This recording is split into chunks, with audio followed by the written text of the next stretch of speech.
فينا ما بيحبش الورد، ما بيحبش الالوان الجميله والطبيعه والجمال. تعالوا معانا في حلقه جديده بالهنا والعافيه نسال معانا شيف سمير ايه رايه في الكلام ده. اتفضل يا شيف سمير. اهلا بيك. كل سنه وانتم طيبين. كل سنه وانت طيب. ورد جميل ولون جديد طبعا وباقه جميله ليك ان شاء الله. ميرسي جدا جدا، ميرسي خالص. قول لنا بقى النهارده بالجمال بقى والطبيعه اللي احنا بادينها دي ممكن ناخد ايه؟ قبل ما نقول بنقول لمشاهدينا كل سنه وانتم طيبين جميعا بمناسبه رمضان، رمضانكم مبارك ان شاء الله. زي ما تعودنا في حلقاتنا السابقه احنا بنعمل حاجات سهله لست البيت على الفطور ممكن تقدمها. في حلقه قبل كده احنا قدمنا المكرونه بالصلصه البيضاء، ان شاء الله النهارده معانا المكرونه مع صلصه الطماطم والجبنه المبشوره، دي كمان بتبقى كويسه جدا جدا. بنعملها جبنه نوع معين؟ برمجان تشيز، اسمها برمجان تشيز، دي اللي بتتحط على المكرونه على الوش، بتديها طعم ونكهه وريحه حلوه جدا جدا زي ما هنشوف. في الاخر احنا بنجمل طبقنا ان شاء الله بعود من النعناع بالوان الطبيعه والجمال. وضع طبيعي بالوان الورد اللي انت جبتيه، احنا كمان هنعمل اكلنا بالوان الورد. طبعا احنا دايما بنقول في الحلقات كلها ان احنا نلون الطعام بلون الملابس، زي ما بنحب نطقم اصفر مع احمر مع اخضر، احنا كمان زي ما احنا شايفين الالوان دي، انا العين بتاكل قبل الفم، ولذلك احنا بنعمل اكلنا دايما متلون متنوع، كمان تيستو بيكون عالي ويكون. احنا هنبدا خطواتنا ان شاء الله على طول. المكرونه معانا زي ما قلنا بتكفي ل5 اشخاص، كمان معانا صلصه الطماطم. بنعملها ازاي يا شيف؟ صلصه الطماطم دي فريش، انا بفضل دايما في اني اعمل اكلي كله بالطماطم الفريش. الطماطم الفريش ليها طريقه حلوه قوي لست البيت علشان نتفادى اي حاجه بالنسبه للطماطم. انت عارفه ان قشره الطماطم ما بتتهضمش؟ قشره الطماطم مش ممكن تتهضم. يا خبر ابيض. جامده. فاحنا بنعمل ايه في الطماطم؟ احنا بنرميها في ميه مغليه لمده دقيقه واحده، وبعدين نطلعها ونقشرها تقشير خالص زي الاورنج او اليوسفندي، نشيل من عليها القشره، وبعدين نقطعها نضربها في الخلاط تدينا اللون الجميل ده. يعني الطماطم دي طماطم صافيه بدون الجلد. وسمك كمان. نعم. فننصح دايما ست البيت انها تعمل الطماطم بالطريقه دي، تكون خفيفه على المعده لان قشره الطماطم بتكون قاسيه جدا. هنبتدي ان شاء الله. معنا الجبنه، المكرونه، الصلصه، الطماطم الكونكاسيه او البصل، كمان الثوم. ودايما بنقول اللي بيحبوا الاكل فيه سنه سبايسي لو عايزين، لو مش عايزين يعني اب تو او حسب الطلب. وهنجمل اكلنا في الاخر بورق النعناع والبقدونس المفروم ان شاء الله. نبدا خطواتنا سويا علشان نعمل مكرونتنا النهارده اللي هي هتبقى بصلصه الطماطم، وزي ما احنا قلنا قبل كده الريسيبي بتاعها او خطواتها. هنبدا على طول دلوقتي زي كل مره نبدا بالزبده الاول، وننصح تاني ان الزبده بتكون اخف من اي حاجه. لو هنشتغل زبده يبقى زبده بس، لو هنشتغل زيت لازم يكون الزيت خالي من الكوليسترول. دايما ندور في الاكل بيبقى مكتوب، لو احنا بنشتري زيوت تلاقي مكتوبه خالي من الكوليسترول، لان نسال الله السلامه. دلوقتي بقى في الناس بتدور على الرشاقه، بتدور على الخسسان، فاحنا كمان نبدا من الاول نجيب حاجتنا تكون مظبوطه علشان ما احتاجش اعمل رجيم وانزل في الوزن، لان اللي بينزل بوزنه او بينزل في الرجيم بيقلل كمان من العضلات. يعني اللي وزنه بيزيد ويرجع يقلل تاني يحصل بقى الترهلات والعياذ بالله هنا وهنا وهنا.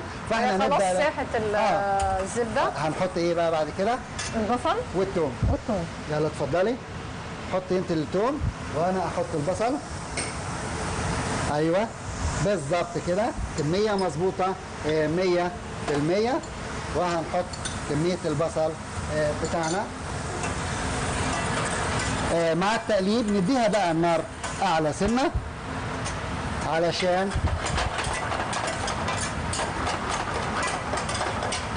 البصل والثوم ياخد لون كمان اللي احنا هنحط بعديه ان شاء الله الطماطم على طول. احنا خلصنا من الثوم، نقرب الطماطم. هنستنى على البصله لما تصفر كالعاده. تصفر اهي. اصفرت لسه شويه كمان. اديها كمان سنه. والطماطم المقطعه كريس صغير اللي هي المفرومه، الطماطم دي بتبقى قبل صلصه الطماطم علشان برضو زي ما بنقول تبقى تدي لون وطعم في مكرونتنا اللي احنا هنعملها النهارده. كمان شويه احرك انا كمان.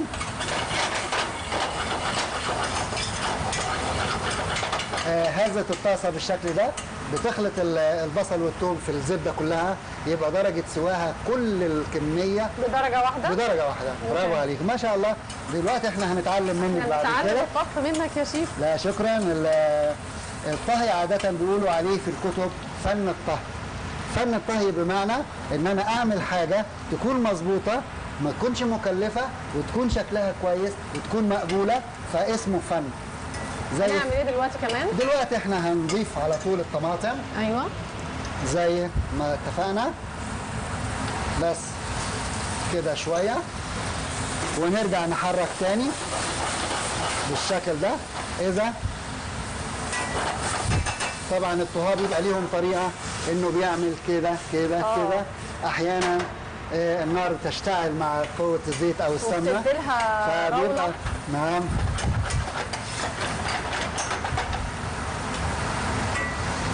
بدأت الخلطة تتناسق مع بعض وتتماسك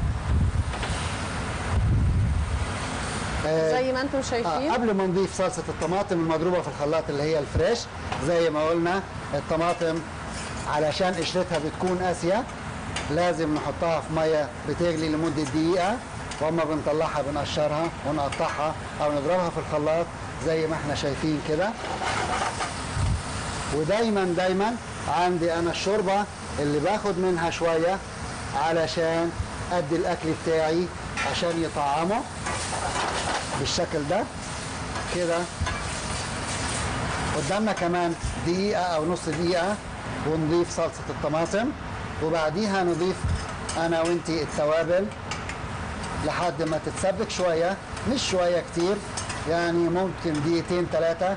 وانا عايز انصح واقول دايما ان الاكل بتاعنا ما يكونش لين، لازم يكون يحس بالمضغ بتاعه او بالطعم بتاعه.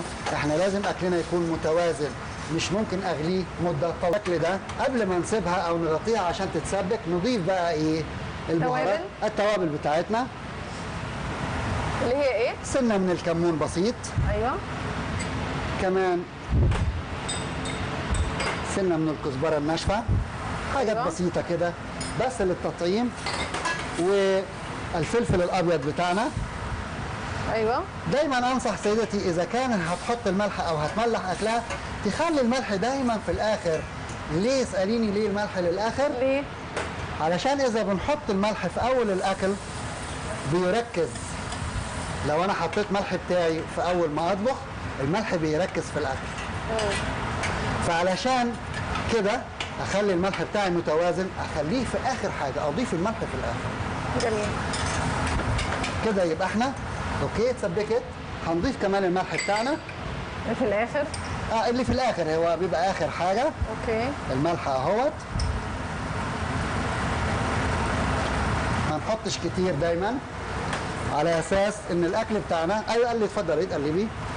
الاكل بتاعنا عفوا اذا كان محتاج ملح وانا على السفره دي في ملاحه ما احط اللي انا احتاجه، لكن انا ما يمنعش ان انا احط كميه بسيطه في البدايه كده.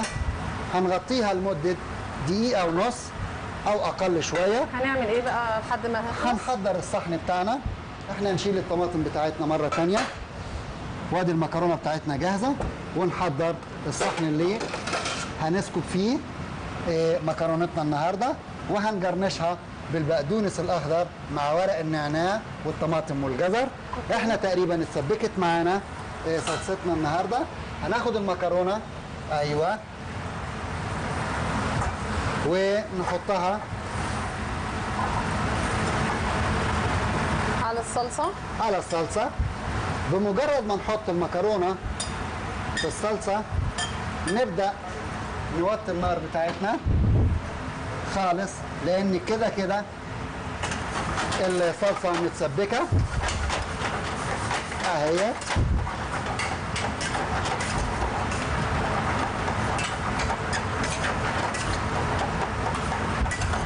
مجرد بتتقلب تقليبتين. تقليبتين ممكن. مش محتاجه تقعد على النار يا شيف؟ لا يعني اذا قعدت على النار ممكن دقيقه ونص كمان او دقيقتين اتنين مع الغطا. ليه بنقعدها مع الغطا دقيقتين؟ هي هتاخد اللون الاحمر. ده انت هتاكل مكرونه بالجبنه انا اتحداك اذا اكلتها قبل كده. جميله جميله صح. هاتها بقى، هاتها دلوقتي. مكرونتنا خلاص بقت جاهزه اهيت. هنبدا بقى نزوقها زي ما قلنا. نبدا الاول نفرغها في الصحن بتاعنا بالشكل ده. الله، شفت الريحه؟ جميله جميله، تستاهل بقك. تسلم ايدك كمان بالهنا والعافيه لكل مشاهدينا، مشاهدين عيون جده، ورمضانهم مبارك ان شاء الله، دايما متواصلين معاهم. هنبدا احنا تزيينها. ايوه، اول شيء الجبنه بتاعتنا اللي احنا هنزين بيها المكرونه. برمزان تشيز او جبنه برمزان، دي مخصصه للبسطات او المكرونات، هتكون بالشكل ده. ونبدا نحط الجرنش بتاعنا اللي احنا قلنا عليه. هناخد المكرونه شويه بالشكل ده ونبدا نزينها من الاجناب. ده عباره عن بصل اخضر زي ما انت شايفه، جميل. عامل سكسي كويس، حلو قوي قوي في الاكل. ونبدا شهيه جدا يا شيخ. ايوه، بالهنا والشفا. ونبدا نجمل الوان الفلفل الطبيعي، الالوان زي ما احنا قلنا ان احنا دايما نلون اكلنا بالالوان الجميله اللي احنا متعودين عليها. ونحط كمان الجارنش. ايوه، اللمسه الاخيره من حنان اكيد هتديها طعم احسن. تسلم ايدك يا شيف. وبالهنا والشفا، بالهنا والعافيه مع شيف سمير. صحتين وهنا. نتمنى تواصل دايما مع قناه عيون جده ومع مشاهدينا. بنقول لهم كل سنه وانتم طيبين بمناسبه شهر رمضان المبارك. ده طبقنا اليوم اللي كان مع زميلتنا حنان بمصاحبه شيف سمير فايد. شكرا جزيلا، كل سنه وانتم طيبين. شكرا ليك يا شيف سمير فايد. اكلتنا اليوم كانت اكله جميله زي العاده. كان اكلنا عباره عن مكرونه بالصوص الاحمر وعليه جبنه برمزيان. يا رب تعجبكم وبالهنا والعافيه، وان شاء الله يوم جديد وبكره نتقابل ان شاء الله. وكل سنه وانتم طيبين وكل عام وانتم بخير.